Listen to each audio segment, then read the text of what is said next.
Hello दोस्तों, आज मैं आपके बीच लेकर आया हूँ एक एडल्ट फिल्म। कहानी का नाम है लस्ट स्टोरीज 2।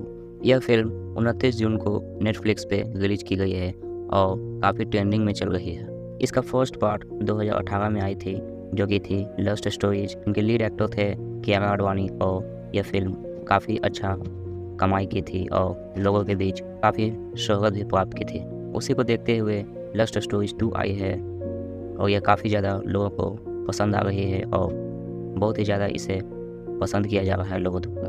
बेसिकली इस फिल्म को 4 पार्ट में डिवाइड किया गया है, यानी कि इस फिल्म में 4 कहानी है जो छोटी छोटी कहानियों को मिलाकर इस फिल्म को बनाई गई है। तो फिल्म की शुरुआत करने से पहले मैं आपको बताना चाहता हूँ कि अगर आप हमारे चैनल पर नए हैं तो हमारे चैनल को सब्सक्राइब करें और बेल आइकन को दबा दें, ताकि हमारा नया वीडियोज़ आप तक पहुँच सके, और शेयर करना ना भूलें ताकि हमारा वीडियोज़ ज़्यादा से ज़्यादा लोगों तक पहुँच सके। तो चलिए बात करते हैं फिल्म लस्ट स्टोरीज 2 की। जैसा मैंने बताया, इस फिल्म में 4 कहानियाँ अलग अलग दिखाई गई है। तो सबसे पहले कहानी का जिक्र करते हैं। तो फिल्म की शुरुआत होती है और दिखाया जाता है कि 2 फैमिलीज मिल रहे हैं और अपने बच्चों की शादी को लेकर चर्चा चल रही है। दोनों फैमिलीज एक दूसरे को काफ़ी पसंद करते हैं और लड़का लड़की भी एक दूसरे को अच्छी तरह से पसंद करते हैं और पहले से ही एक दूसरे को अच्छी तरह से जान लेते हैं।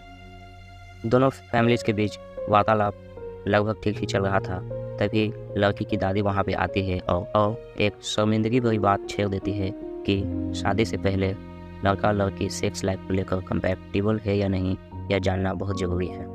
यह सुनकर दोनों फैमिलीज थोड़े से नर्वस हो जाते हैं, लेकिन दादी माँ जो है वो बिना शर्माए हुए कहती है कि अगर कोई आदमी कार लेता है, कोई गाड़ी लेता है, तो लेने से पहले, ख़रीदने से पहले टेस्ट ड्राइव जरूर करता है।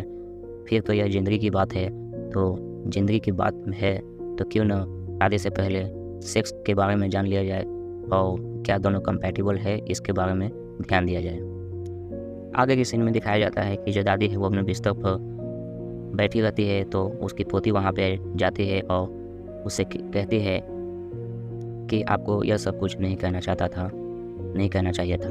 तो दादी जो है कहती है कि इसमें शर्माना नहीं चाहिए, यह ज़िंदगी का सवाल है। फिर दादी जो है अपने बीती हुई ज़िंदगी के बारे में बताती है कि शादी से पहले वह बहुत सारे कांड कर चुकी थी और सेक्स लाइफ को लेकर वह बहुत ज़्यादा कंपैटिबल थी।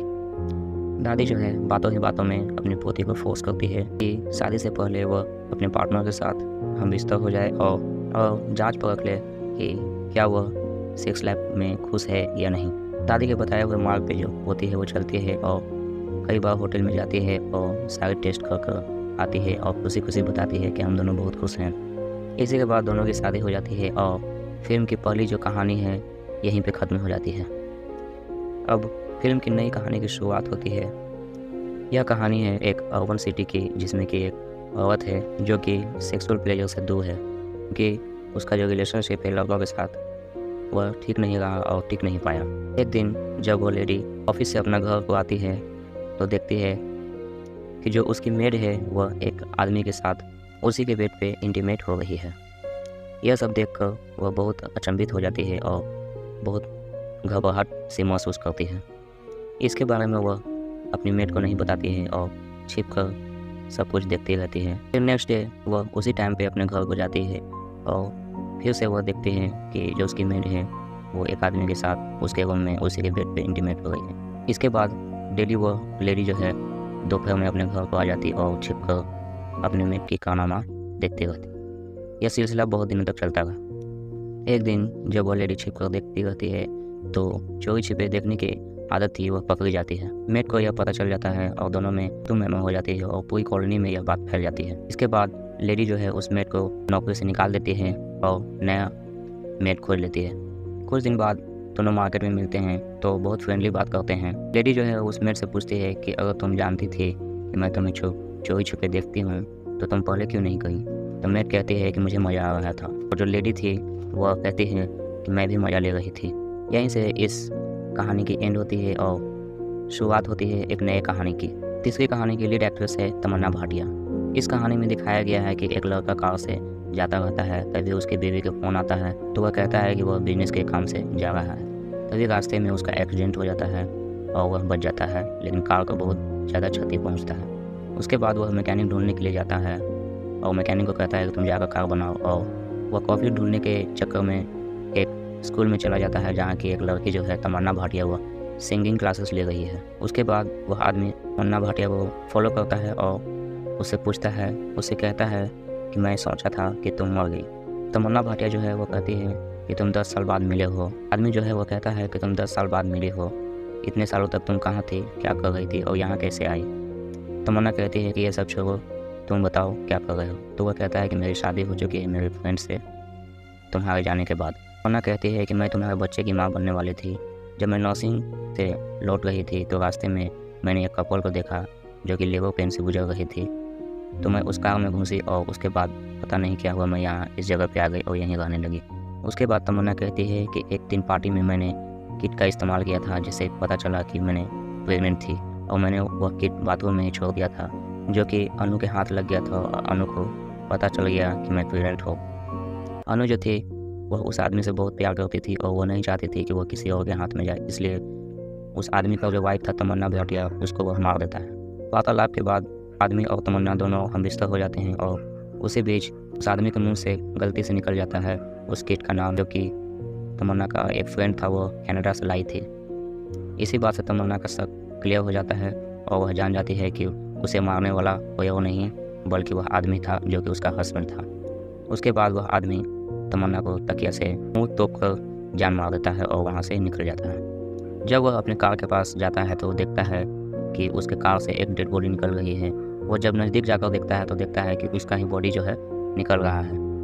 यहाँ पर उस लड़के को मालूम चलता है कि शायद वह मर चुका है। तभी वहाँ पे तमन्ना भाटिया आती है और कहती है कि मैंने तुम्हें कहा था यहाँ से जाने को, अब लेट हो चुका है। तो बेसिकली इस कहानी का मतलब था कि जो तमन्ना भाटिया थी ऑलरेडी मर चुकी थी और वह आदमी मरने के बाद तमन्ना की दुनिया में आता है और सारी सच्चाई का पोल खुल जाता है। यहीं पे इस कहानी का एंड हो जाता है और अब शुरू होता है फिल्म का आखिरी यानी चौथा पार्ट। इसका लीड एक्टर है काजोल।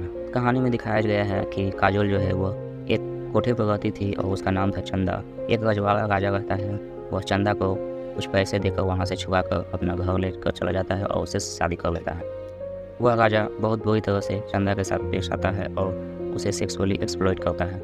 चंदा का एक बेटा रहता है कि इंग्लैंड जाना चाहता है क्योंकि उसकी माँ चाहती है कि वह इंग्लैंड जाए और पढ़े, लेकिन जो रजवाड़ा राजा था वह नहीं चाहता था कि दोनों माँ बेटे इंग्लैंड जाए। वह चाहता था कि दोनों यहीं पे रहे और उसका कहना था कि राजा का बेटा राजा रहता है, वह किसी का गुलामी नहीं करता है, किसी के नीचे काम नहीं करता है।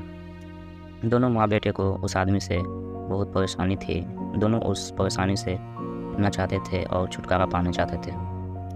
एक दिन जब चंदा अपने कोठे की मालकिन को फ़ोन करती है तो उसे मालूम चलता है कि उसके कोठे पर एक जवान लड़की है जो कि एड्स से जूझ रही है। उसके बाद चंदा जो है उस लड़की को अपने घर पे बुला लेती है और नौकरानी के तौर पे उस पर रख लेती है। एक रात उस लड़के के साथ कोई आदमी है जो बिस्तर होकर सो रहा है। उसकी आवाज़ आती है तो चंदा खुश हो जाती है क्योंकि उसे लगता है कि उसका जो हस्बैंड है वही उसके साथ हम बिस्तर हो रहा है, क्योंकि चंदा का प्लान था कि अगर वह लड़की उसके हस्बैंड के साथ हम बिस्तर हो जाए तो वह एड्स से मर जाएगा।